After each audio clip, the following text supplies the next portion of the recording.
صباح الفل على حضراتكم واهلا بيكم معانا في تاني فقره من فقراتنا النهارده في يوم جديد، فقره مهمه جدا عن شعر العاميه. والنهارده ان شاء الله بنبعت حضراتكم بمجموعه من الاعمال المتميزه جدا لضيفنا اللي منورنا النهارده. معانا الشاعر ممدوح السباعي شاعر العاميه وعضو اتحاد كتاب مصر ومنورنا من سوهاج. صباح الفل على حضرتك. صباح الخير يا استاذ رنا.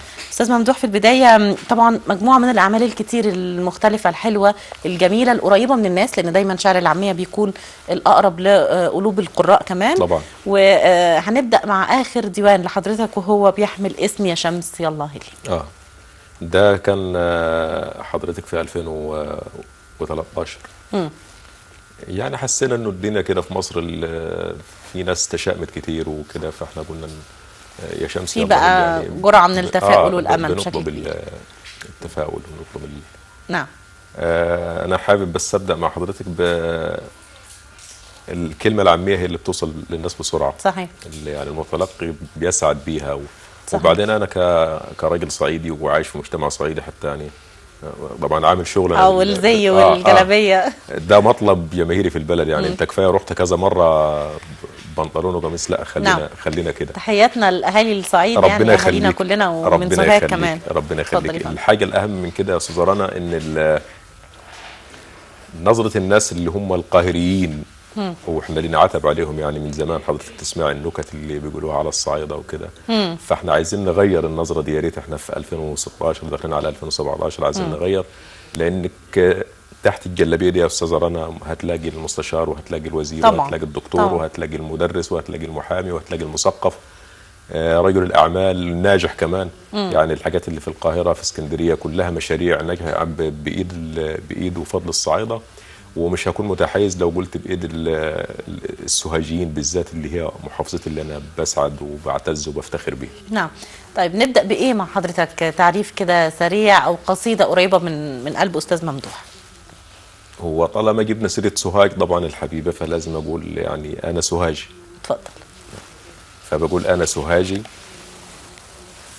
عمه وشال وعبايه، وامسك في يد العصايه، طول عمري ماشي لقدام ما بصيتش في يوم ورايا، وتقول لي انت مين اقول لك سوهاجي.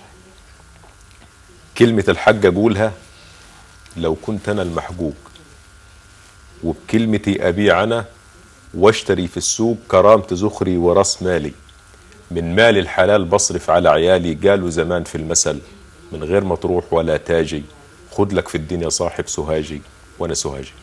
اهلا وسهلا. احسنت. الله يخليك. واستاذ ممدوح، خلينا نقرب اكتر من اعمال حضرتك. طبيعه الكتابات وطبيعه القصائد الخاصه بحضرتك بتميل لاي لون؟ هل القصائد الوطنيه، الاجتماعيه، السياسيه، رومانسيه؟ يعني استاذ ممدوح ممكن يكون بيحب انهي اطار او انهي لون من دول؟ وانا الرومانسي انا مقل منه جدا، انما الوطني ممكن. الكوميدي خدي منه كتير. جميل. لان احنا في يعني ما احوجنا في الايام اللي احنا فيها دي ان احنا نرسم البسمه كمان على وشوش الناس. الناس فعلا بجد يعني بدأت تشعر بالتعب والملل من الغلا وده لا يخفى على احد، يعني مش في الصعيد بس، ده في كل مصر. نعم. فاحنا بنحاول ان احنا يعني مش الناس مش هتنسى همومها، بس احنا بنحاول نرسم على وجوه الناس بسمه كده ولو خفيفه، يعني حتى يدعوا لنا عليها او يشكرونا بها. صحيح. وطبعا انا يعني بخص الناس الموظفين، لان انا راجل موظف. ففي ظرفه كده صغيره، فبقول طبعا ده موال كل شهر يعني في ايام في المرتب. قبضت مرتبي وأغلقت عليه حافظة النقود، ورجعت إلى بيتي تسبقني فرحتي ورأسي مرفوع طول العمود، وإذ بزوجتي تطل بوجهها وتسألني سؤالها المعهود، قبضت يا سبع البرمبة ولا من مطرح ما جيت تعود. فدي ترفيه عن الموظفين الغلابه اللي زي حالاتي. والناس تبقى شايفه نفسها في كلمات حضرتك في اعمال حضرتك بشكل كبير، يعني تبقى انعكاس لمشاكل اجتماعيه ممكن يكون كل الناس بتمر بيها. انا بكتب الحاجه اللي بشوفها وبتشدني الصوره، يعني لما بلاقي صوره تلقائي كده بتلاقيني عبرت عن الصوره دي بالكتابه. نعم. ممكن تكون ايه اكتر قصيده بالنسبه لحضرتك كانت نقطة فارقة كانت مختلفة، كان فيها انطباعات كتير جدا من الناس، أو كانت قريبة للناس برضو؟ هو في قصيدة، وعلى فكرة يعني من كتر هي بأمانة لها الفضل عليا. وانا يمكن قلتها في الاستوديو هنا قبل في لقاء سابق قبل كده، وهي النمرة طلعت غلط. القصيدة دي كوميديا خالص وسمعت مع الناس. وحتى في النشرة احنا كان عندنا مهرجان شعر العامية الأول في سوهاج الأسبوع اللي فات، فالكتاب بتاع المهرجان فبصيت لقيتهم اختاروا النمرة طلعت غلط كواحد من مبدعي سوهاج، يعني علشان نعم. الناس الضيوف اللي جايه. نعم. قبل كده كان في مؤتمر برضه لليوم الواحد لشعراء العامية برضه، فوجئت نفس القصيدة منشورة برضه. أبص ألاقي مجلات عراقية، أردنية، كويتية، إماراتية واخدين القصيدة وناشرينها وتناولوها في أبحاثهم وفي كلماتهم. عشان ما نقولش على حضرتك، القصيدة بتقول، هو كان موقف يعني حصل، فبناء عليه عملت القصيدة. فبتقول تليفوني امبارح رنة، رديت لقيته صوت مليان محنة، قالت لي يا حلو الملامح انت مش عارفني انا البت منه. سرحت لحد ما وصلت فوق السحاب من فوق، وراسي لفت ودارت واللي تحت شفته فوق، قلت لها انت قصدان يا ست، ده انا عمري في يوم ما عرفت بت، يجبر بخاطرك رب الخلايق، ما كنتش اعرف اني واد جذاب وعايق، وتليفوني يرقص من فرحته، وقلبي بوداني سامع دقته، وعقلي زي ما يكون اتهرش او راح حتة تانية غير حتته، وفضلت سارح لنا عارف انا ساكت ولا بتكلم، لنا عارف انا ممدوح ولا مجروح وبتألم، لنا عارف انا صاحي ولا نايم ولا هايم، لحد ما قالت لي مالك يا محسن انت نسيتني، بصيت لتليفوني وقلت له يا وكسني، انا اللي افتكرت نفسي في حب البنات اكل الزلط، النمرة طلعت غلط. موقف يعني حضرتك قدرت تعبر عنه بكلمات بسيطة سريعة جميلة. فكرة يعني ان الشاعر يكون قادر طول الوقت يتكلم عن فرحة الناس، اوجاع الناس، مشاكل الناس، ولكن زي ما حضرتك قلت يمكن الحس الكوميدي ده مش عند برضو شعراء كتير، يعني دي حاجة مهمة وجميلة انها الناس تاخد كل حاجة بشكل بسيط كده. هو انا هاوي بصراحة كوميديا من زمان، يعني حتى يمكن رغم كل الهموم والمتاعب بتاعت الحياة، الا ان ما ينفعش، يعني احنا لو فضلنا نحزن على طول، لو فضلنا نشيل في الهم على طول هنتعب، وانت شايفه الامراض كترت وتعددت حتى اسمائها غير زمان وكده، ما ده من كتر التفكير وكتر الامور لازم تتاخد بشكل بسيط ولازم يكون فيها يعني. جانب كبير يا استاذ رنا من يعني اقول لحضرتك ايه، خليها على الله. صحيح ونعم بالله. لان ربنا سبحانه وتعالى ما خلقش حد ونسيه يعني. استاذ ممدوح، من 2013 بقى عايزين نشوف ديوان جديد، هل حضرتك بتستعد لاعمال جديده؟ وبتصور برضو ان يعني الفتره ممكن تكون طالت شويه على ناس كتير منتظرين اعمال ان شاء الله. هو الديوان القادم ان شاء الله يعني هيكون في 2017 باذن الله. حضرتك بتستعد يعني الايام دي ليه؟ قبل يا شمس يلا هلي كان في ديوان امسحي دموعك يا مصر. كان امسحي دموعك يا مصر. طبيعه الديوان ده كان ايه يا فندم؟ ده في 2011، وكان كله بصراحة عن الثورة وعن أحداث ثورة يناير 2011. أي. وكان متابعة أو رصد لبعض الأحداث اللي بتدور في الشارع المصري عامة في كل المحافظات طبعا أياميها. والحمد لله الأيام دي أنا ربنا ما يعودها علينا، خلاص خلصت كده وارتاحت الأمور واستقرت مصر والحمد لله يا رب مزيد من الاستقرار. في بقى بحث ظريف جدا حضرتك عملته اسمه كلام صعايدة. كلام صعايدة بيتهيألي انه مهم انه يكون موجود في كل بيت، يعني معرفته اهم الحاجات اللي حضرتك قدرت ان انت تجمعها في البحث ده. كلمنا عنه بالتفصيل استاذ ممدوح. الكلام صعايدة ده كلمات صعيدية، يعني لو انا ذكرت كلمة قدام حضرتك دلوقتي مش هتفهميها، عايزة ترجمة ليها. ايه اللي خلى اصلا حضرتك تفكر تعمل البحث ده او تجمع الكلمات دي؟ اولا ده تراثنا. اي. فانا بصيت لقيت يعني انا خدته من ناس كبيرة في السن عندي، يعني زي مثلا الجدود بقى جدتي الله يرحمها، وما زالت برضه باخد من امي ربنا يديها الصحة، ومن اي حد كبير في السن بروح له واقعد معاه واسمع منه، والورقه والقلم في ايدي واسجل وراه. زي قاموس يا فندم، يعني كلمه ومعناه. فانا خدت جزء اول 100 كلمه. ال 100 كلمه انا شرحتهم ازاي يعني لغويا ازاي تنطق الكلمه صح، الحاجه دي بتستخدم في ايه في الصعيد وبيستخدموها ازاي، خاصه بالرجال خاصه طب ايه اكتر الكلمات المنتشره في صعيد مصر وممكن تكون في مجموعه او شريحه كبيره من الناس مش عارفه معانيها ومش دارجه كتير في الشريحه من الناس القاهره؟ في وجه بحري، مش في مش عندنا. لا هنا بقى في القاهره احنا اسكندريه حافظين ممكن تكون الكلمات دي يعني مش معروفه بالنسبه لهم. يعني هقول لحضرتك مثلا، هو انت شايفه حضرتك الزي ده هو ناقص حاجه على كده، حاجه بتتلف على الدماغ كده، اسمها ايه عندنا بنقول عليها ملفحه. شاش ابيض كبير، والراجل بيقعد قدام المرايه الزرانه يمكن بتاع نص ساعه يرسم في الملفحه دي اسمها العمامه. ففي كل الدنيا اسمها عمامه، لما بقول لك عندنا اسمها ايه الملفحه. الكوليه او الحلي اللي بتلبسه الست في رقبتها احنا عندنا اسمه مشخلعه. تمام.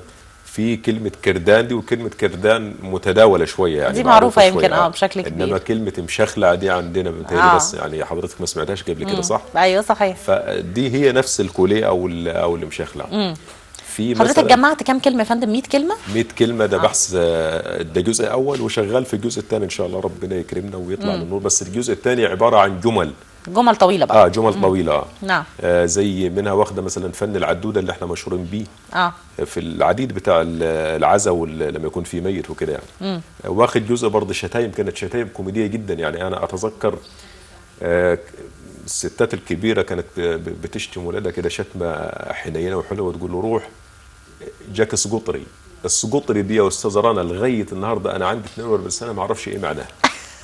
هي بتتسمع بس هي تقريبا، بتتسمع بس روح جاك سقطري. هي كلمه حلوه مش يعني هي بتدعي عليه في نفس الوقت دعوه حنينه كده، دعوه كوميديا، دعوه فريش كده. فاحنا خلصنا قاموس الكلمات وحضرتك بتستعد بقى لقاموس تاني او بحث جديد. الجزء الثاني ان شاء الله هيبقى جمل بقى باذن الله طويله ان شاء الله. نسمع ايه دلوقتي يا استاذ ممدوح؟ ناخد حاجه وطني بقى. اتفضل. ولا ناخد فن الواو؟ احنا هيكون معانا لسه فرصه لاكتر من قصيده، حضرتك ممكن ناخد حاجه اي حاجه. ناخد حاجه كده وطني. انا مصر، انا المدرسه والدرس، انا ملكه ولابسه تاج العرش، انا التاريخ، انا اوله واخره، انا عشت مآسيه، انا عزته وفخره، انا سفينه شايله كل الناس، انا غنوه وساعات اكون موال، انا احساس، انا ارض عطشانه بالدم زرعوها، انا ام الايدين خضره، انا ام الايدين خضره، انا شطره في بيت شعر غنوها، انا الازهر وانا الجامعه والجامع ورمز الدين، انا كنيسه جرسها يلهب حماس ملايين، انا قران، انا انجيل على طول بنتلاقى بحريه، ما انا وحده وطنيه، انا كيلوبطره، انا حاجه بتحير، انا سعد زغلول في كفاحه مهما الزمان هيطول، انا عبد الناصر لما يتكلم علامه بتربي وتعلم، انا السادات ورعد انتصار الحروب، انا مصر بكل الشوارع والحواري والضروب، انا 30 يونيو، انا ثوره يناير، انا رضيعي بطل ساير، انا ولادي لي دروع، انا ولادي بعزتهم وكرامتهم ما خافوا يوم من جوع، انا الارض اللي ارتوت بالدم، عدوا الضحايا كملوا سطور الحكايه، خلوا الجراح تتلم، انا اللي عاديني صوت ولادي في مياديني يناديني في لحظه نصر، انا مصر، انا مصر. احسنت. القصائد الوطنيه برضو بتكون دايما قريبه من الناس ومن قلوب الناس بشكل طبعًا كبير. طبعا احنا مهما يعني عانينا شويه في مصر وقسينا شويه، لكن هي مصر. صحيح. الصعيد بيتسع لامسيات شعريه كتير وندوات ثقافيه كتير استاذ ممدوح، ولا مقلين نوعا ما؟ جيتي على الوجع زي ما بيقولوا. جميع الامسيات او الندوات اللي بتتعمل داخل جدران الابنيه الخاصه او التابعه لوزاره الثقافه معلش اسمعي في التعبير فاشله ولا فائده منها. ليه حضرتك بتشوف انها مش موجوده بشكل كويس ليه؟ لا هي موجوده على حسب الجدول اللي هم عاملينه في وزاره الثقافه، على حسب الميزانيه اللي بينزلوها لك كل سنه. عباره عن الشعراء بنسمع بعض. انما ايه الشاعر عايز حد يسمعه بره. انا عندي يعني كل صاحب كل قلم دلوقتي وكل كاتب عنده من بره مثلا صفحه الفيسبوك او صفحات التواصل، مواقع التواصل الاجتماعي. ولكن انا عايز الناس تشوفني وتسمعني. انا يا استاذ رنا النهارده في محافظه سوهاج في مركز البليانه اللي انا منه، مفيش يعني اخر حاجه كان في صلح بين عائلتين متخاصمين. تمام. جميل. فبصيت لقيت نفسي انا بطلب علشان اروح اقول حاجه مناسبه للصلح. اي. في حد طالع معاش مثلا، مدير اداره كده بلاقي نفسي طلبت علشان اروح اقول، وبكون فرحان ومبسوط جدا لاني في احتكاك مباشر ما بيني وبين الجمهور. انما علشان اروح بيت ثقافه البليانه عندي مثلا او قصر ثقافه سوهاج، في ندوه بص الاقي فيها مثلا 20 شاعر، كل واحده يقول قصيده هنسمع بعض.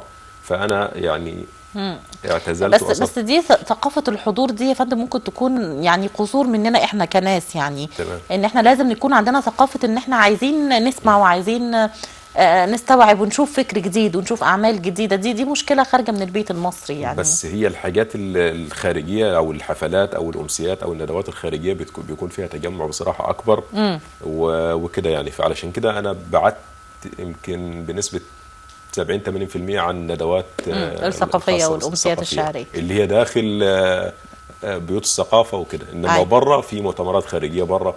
يعني انا من قريه يا استاذه رنا اسمها قريه بني حميل، هي اساسا اسمها بني جميل بس الجيم بقى حاء فبقت بني حميل. ناس على قدر عالي جدا من الثقافه، ناس يعني شغلت مناصب هامه جدا في الدوله وبيحبوا يسمعوا. فاحنا بنقعد مع بعض، ممكن نقعد على مصطبه في البلد او نقعد في دوار في البلد ونقعد مع بعض ويسمعوا مني اللي هم عايزينه ونتناقش في كل الامور الخاصه بنا. نعم. نسمع حاجه تانية من حضرتك. نسمع. انا بحاول اتعلم الايام دي كتابه فن الواو. الفن الواو يعني في ناس كتير اختلفت عليه. في ناس بتقول انه هو اصله صعيدي وناس بتقول اصله محافظات الوجه البحري وحتى في حاجه انا مزعلاني من حد يعني انا بحترمه جدا، شاعر كبير فيعني مسمي نفسه وهو يعني هو الوحيد الملك فن الواو او المستحوذ على فن الواو. الكتابه والابداع ملهوش كبير يعني، ممكن اي حد يكتب اي حد يبدع. فانا بحاول اتعلم فن الواو علشان اشوف يعني. اتفضل يا فندم. فبقول: شبكي يا خلقي مصايد.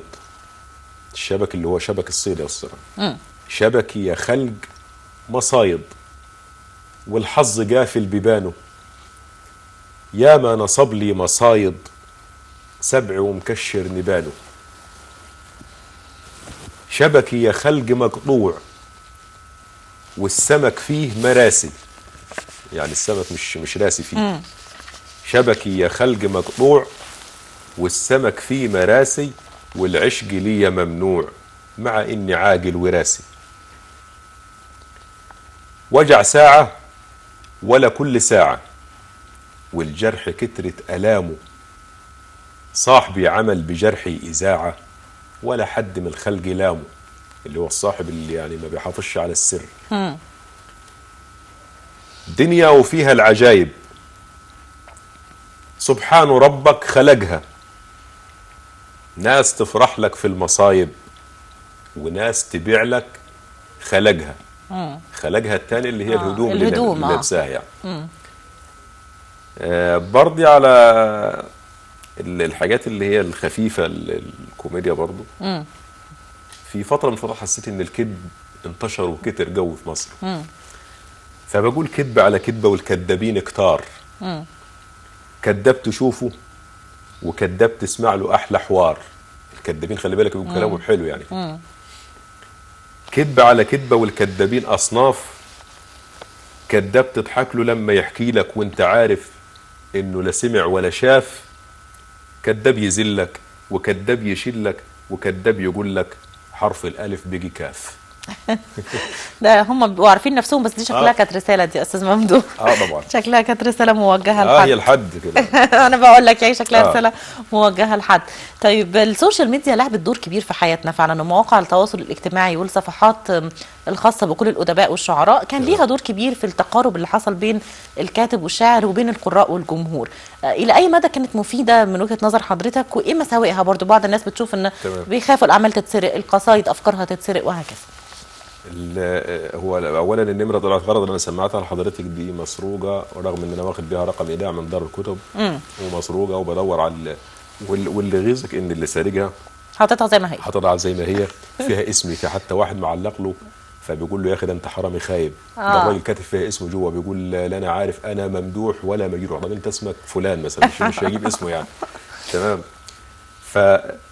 المواقع التواصل الاجتماعي هي بصراحة خدمت الكتاب، وخصوصا الصعايدة اللي هم مش واخدين حظهم كويس إعلاميا، لأن انتوا بعيد عننا بصراحة يعني. وأنا أتمنى أن انتوا تعملوا استوديو للنيل الثقافية في سوهاج، في أسيوط مثلا، يبقى قريب علينا يا ريت والله.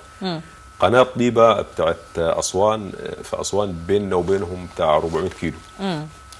فالمواقع التواصل الاجتماعي، صفحات الفيسبوك، تويتر، صفحات اليوتيوب، قربت المسافات كتير. قربت المسافات. المساوئ يعني انا بامانه لها الفضل علي اني انا يعني ساعدت في انتشار ممدوح السباعي. نعم.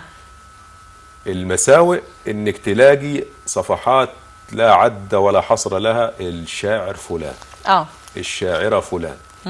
المصيبه الاكبر انك تلاقي الناس تحت منه كاتب اي حاجه في اي حاجه، وتلاقي الله جميل يا شاعر.